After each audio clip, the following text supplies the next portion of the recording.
Welcome to the Cabral Concept, where board-certified naturopath and integrative health practitioner Dr. Cabral shares how he was diagnosed at the age of 17 with a life-altering illness and given no hope for recovery. It was only after studying and traveling all over the world did he discover how to combine ancient Ayurvedic healing practices with state-of-the-art naturopathic and functional medicine to fully rebalance the body and re-energize it with life. It's time to discover how to get well, lose weight, and finally feel alive again. And now, here's your host, Dr. Cabral.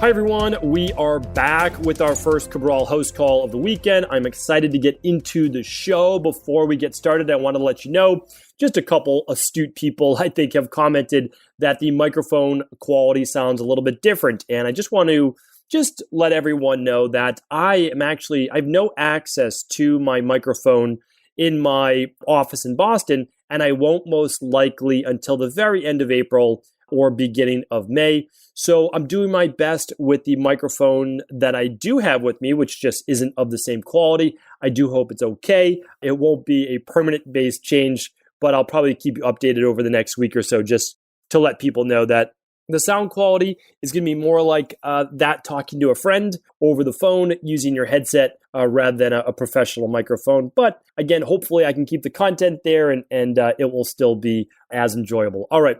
Thank you very much, everyone, for tuning in today. Of course, I appreciate you and really looking forward to getting back into answering our community's questions. I've pre-recorded a couple shows, as you know, for all of my travel, trying to get out of Australia, literally back to the United States. And luckily, we were able to do that 3 days later. They closed down the majority of flights. But good to be here. Good to be here with you today. And really looking forward to taking my mind off of all of this and really putting my mental efforts now into answering our community's questions. So for those of you who may be new to the show, what we do every single weekend is I answer your questions that have come in really over the past 2 months or so. Today, this show is debuting on April 4th. So it is Saturday. It is episode 1520. That's where all of today's show notes and the podcast lives. StephenCabral.com/1520. Today, again, is April 4th, at least it is to my best recollection. And the first question comes in today from February 6th. So that looks like we're about 2 months behind. That's pretty normal for the house calls on the weekend. So again, if you are new to the show, I won't be able to get to your question for about 8 weeks. That's the typical turnaround time. Sometimes it's 6. The longest we've really been is 12 weeks. I do know my team let me know a couple COVID-19 questions have come in. Please, I just have to let you know if they come in, they'll be answered in 2 months from now. That's going to be too late. So ask all of the questions when you need a more immediate answer right at cabralsupportgroup.com. That's our free Facebook health coaching group, and we're happy to get back to you there. Again, it says that on the Ask Cabral page, but I know not everybody reads all the information there, but that is where we answer those questions. All right, last thing I do want to mention, because I haven't said it in a few weeks, I appreciate all of the iTunes and other podcast player reviews of the show, The Cabral Concept. If you haven't left a review yet, if you're able to leave a review, it's what helps move us up a little bit in the ratings. More people find out about the show. More people can listen to the message that I'm trying to spread about true integrative health. So again, thank you so much. And let's now get right into the show. First question is coming in from Paula. Paula is asking, I'm in the process of healing my leaky gut and have removed soy, gluten, nuts, dairy, legumes, and grains. Should I do a food sensitivity test now or after it's healed? I'm suffering from eczema too. Okay, this is a great question, and we get this quite a bit. It's kind of like, do you want to test while you have the sensitivities, or do you want to test after you've already gone through the protocol? So, I love both, right? So if you can do both, you have the before baseline of where you've typically been in life, and then, okay, this is after you're healed. And of course, our private clients love seeing that their food sensitivities have gone way down because they've healed their gut for the most part.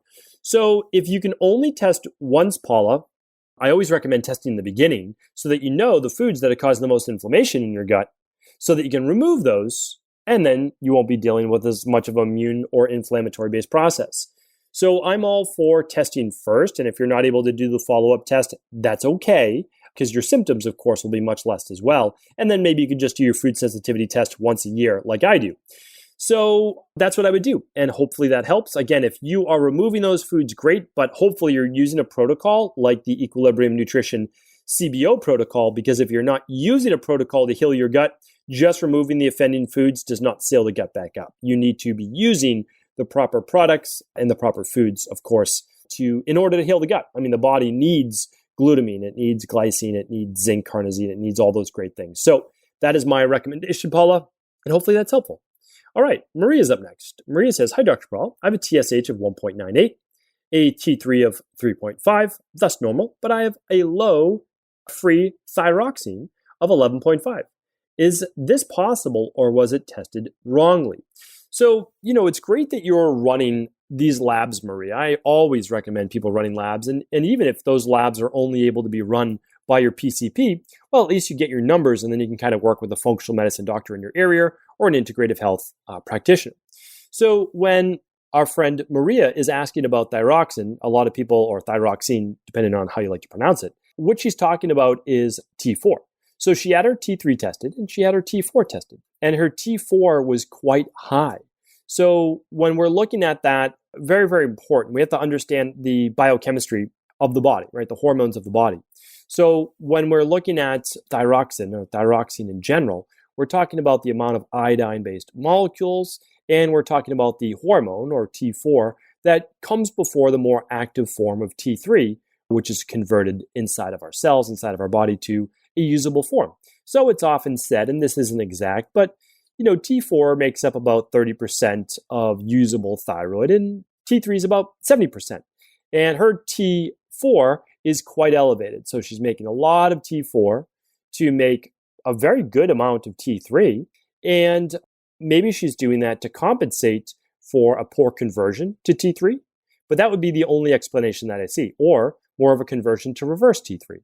So in my opinion, Maria, your TSH should be between 0.5 and 2.5 or 2. And so you're good. You really are. You're right at the top of that, but really good. We have to keep in mind that your thyroid is a snapshot in time. Hopefully you had this done in the morning on the labs that we ship out to people at Equilibrium Nutrition. We always state in the directions, please do this first thing in the morning. That's when your thyroid's going to be most applicable in terms of being able to give advice.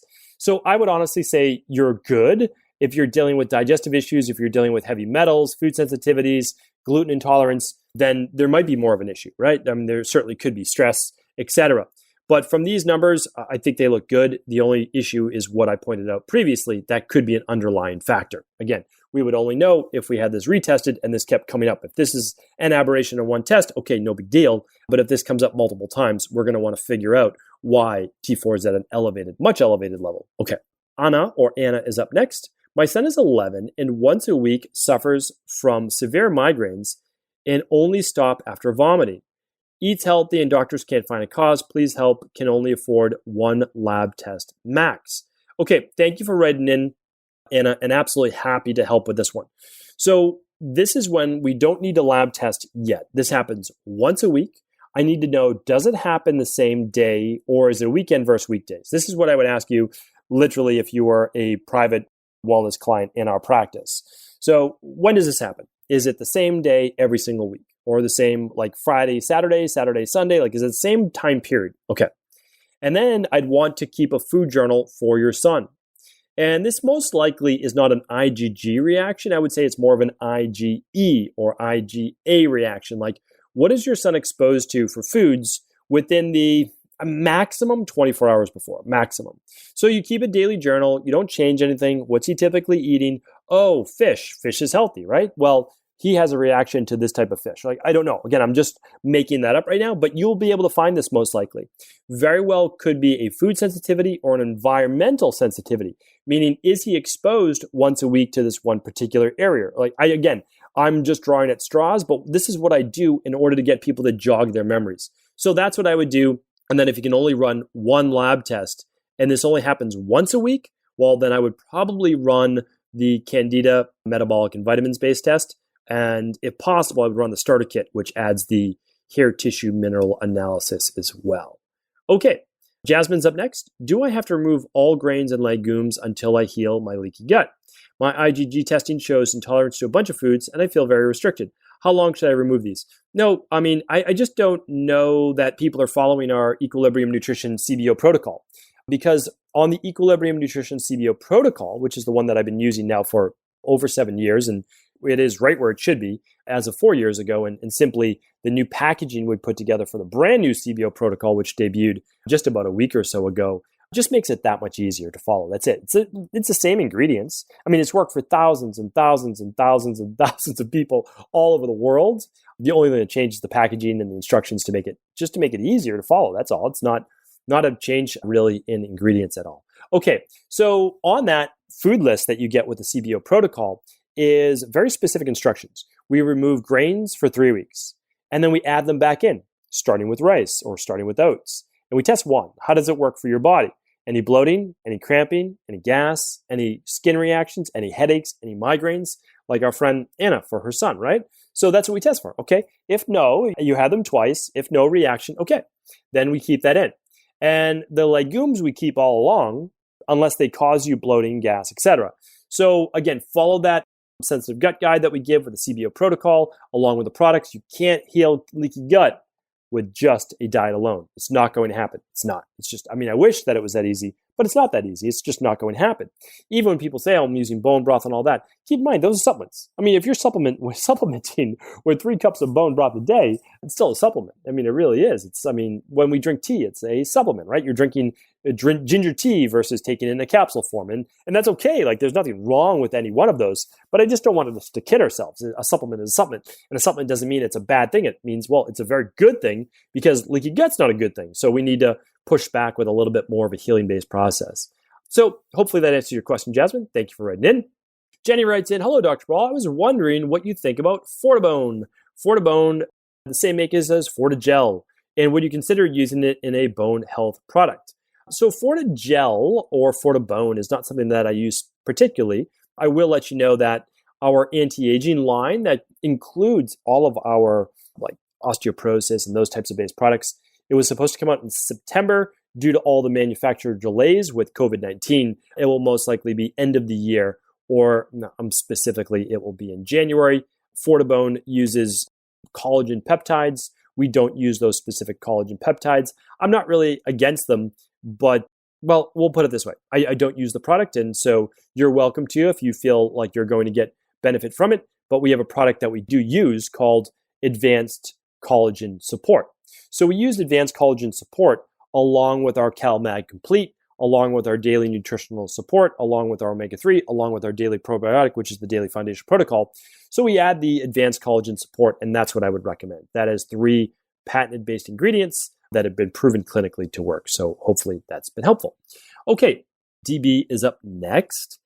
I've read that some experts recommend staying away from starchy grains, vegetables, and olive oil. What are your thoughts on starch and oil debates? So I've talked about this many, many times. And what I'd like to just share with you is that a lot of this is completely unfounded.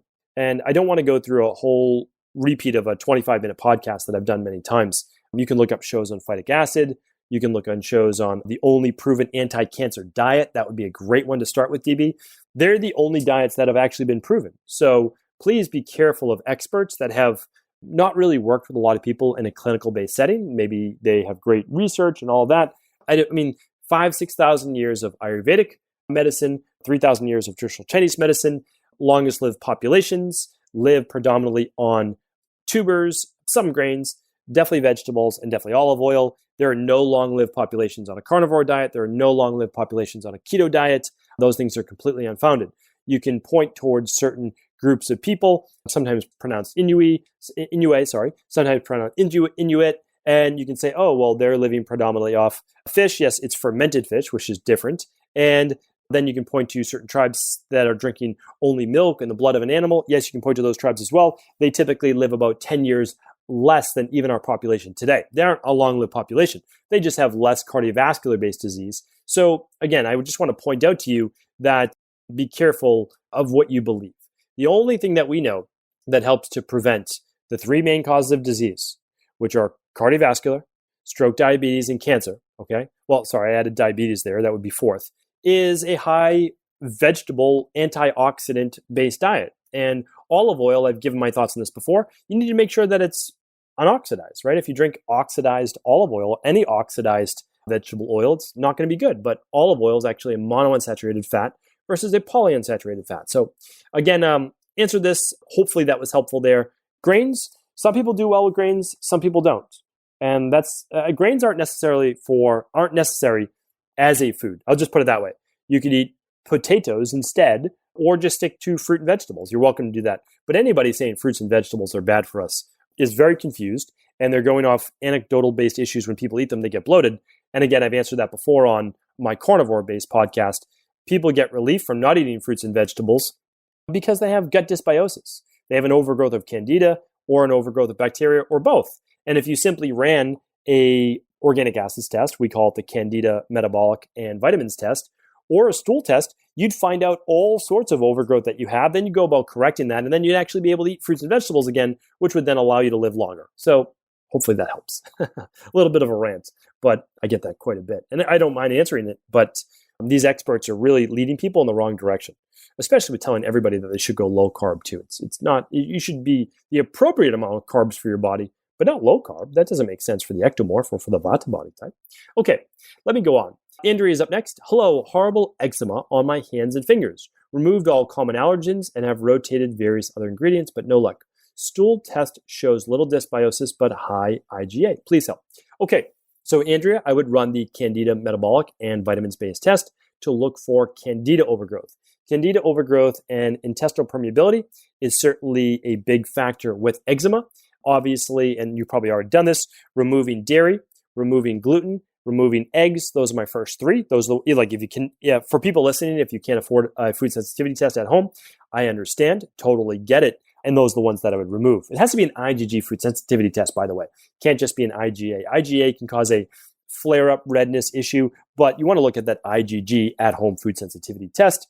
Again, you can find the one that we ship all over the world at equilibriumnutrition.com, but you can also use your local integrative health practitioner or functional medicine doctor. Or, of course, when I say that, I mean naturopathic doctor as well. Okay, so what can we help with? Well, a few things that we've seen just clinically in our practice is adding in the fluorofilm, which is a proteolytic enzyme, a high protease enzyme, 2 capsules upon waking, 2 before bed, and then we do 2 to 3 digestive enzymes with each meal.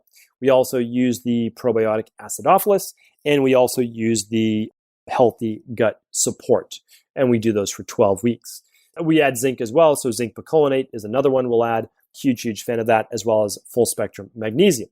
So those are the products that we're typically using, but we're using it with a plan. And so what I would say is I can't recommend enough working with a practitioner on this and just making sure, do you have intestinal permeability? Do you have other foods that are sensitivities? And you'll be able to figure this out as well, no doubt about it. So thank you, Andrea, for writing in. Appreciate you writing in. Eve is up next. Is it safe to flush out a gallstone that is 1.25 to 1.5 centimeters with a gallbladder cleanse? What precautions does one take after cleansing that will help someone avoid calcification? Okay, that's a great question. So you know that we can't give medical advice in the podcast. We don't treat, prevent, cure, diagnose, and all the other ones that we're not supposed to do. We don't do those, right? You can only get medical-based advice from a licensed medical doctor, a licensed MD. And so, of course, that's where you should get your medical advice. I give health-based education and health advice. And what I would say is, first, what you want to do is soften the gallstones. And we can soften the gallstones sometimes, again, I can't give you the medical advice, by taking something like an apple cider vinegar, 1 tablespoon, 2 to 3 times a day in water, of course, with some lemon is a great way to do it. Another way that we do that is with malic acid. So for everyone who wants to know how to do a liver, this is different. Liver cleanse is different than our detox, right? A cleanse removes, like it just flushes things, right? So when you say an intestinal cleanse, well, it's removing the overgrowth of bacteria, of stool, etc. in the colon or your intestines in general. Heavy metal detox, heavy metals, and intestinal cleanse, and liver cleanse this. So please check out, and I'll see if I can find it for you right now. Again, all the podcasts can be searched. If you go to stephencabral.com/podcasts, I don't like obviously saying that a lot to you, but I just want you to know it's there. And we have new listeners all the time. So I apologize, people that have been a long-time listener, but I want people to know that you can do this, that you can go to stephencabral.com/podcast and type in any keyword phrase you want. And what you'll find is if we type in liver cleanse, we'll find that it's up on episode 206. So everybody who wants to know how to do a gallbladder cleanse can check that on episode 206. That's what I recommend. And then after that, I would go towards more of a plant-based diet, and I would do a real functional medicine detox as well. And ours is, of course, at Equilibrium Nutrition. You can just type in detox and you'll find ours as well. Thank you, Eve, for writing in. How are we doing on time? We are at the end of our show for today. I was just going to say, feels like I've been moving through some questions today. Really enjoyed those. I'm going to answer another 6 to 10 questions from our community tomorrow. We're leaving off on February 10th. So we'll be back at that date. I know it's April 4th today, but again, we're about 2 months or so behind. So thank you so much for tuning into the show. I appreciate you. I'm going to keep coming back each and every day, making sure that you get your daily dose of health-based advice. Take care, everyone. Take care. Before you go, I wanted to ask you this question. What if I could teach you in just a couple of hours how to transform your thyroid, hormones, adrenal, cholesterol, blood pressure, blood sugar, weight loss, energy, mood, brain, pregnancy, anti-aging, or many other health-related issues? After 20 years in private practice, after seeing and overseeing 250,000 client appointments, I sincerely feel I have the real-world data and have found the answer you've been searching for. So what I've done is spent hundreds of hours of my own time refining what you need to know in order to uncover your underlying root cause health issues and then begin to rebalance the body and bring it back to a state of robust health and wellness. I'm going to teach you exactly what I do in my private practice so you can understand how you got here and now what you need to do in order to heal. You'll receive all of the important success checklists, protocols, and even ways to customize it to make the program fit your busy life. And you'll get all of this at a fraction of the price. Let me save you the time, money, energy, stress, and frustration of not knowing what to do next. Instead of reading dozens of books on the topic and seeing multiple practitioners, I will condense everything that you need to know in just a few hours of video tutorials that you can watch and listen to anywhere. Together, we will make this healing process an enjoyable one that you can take with you for the rest of your life. I wish you all of the best of health and happiness, and I hope to be able to guide you on your healing journey through my Health Results Accelerators. Simply choose the health imbalance you're currently suffering from, and by the end of today, you'll know what went wrong and how to get well again. I guarantee it. For details, head over now to stevencabral.com/courses.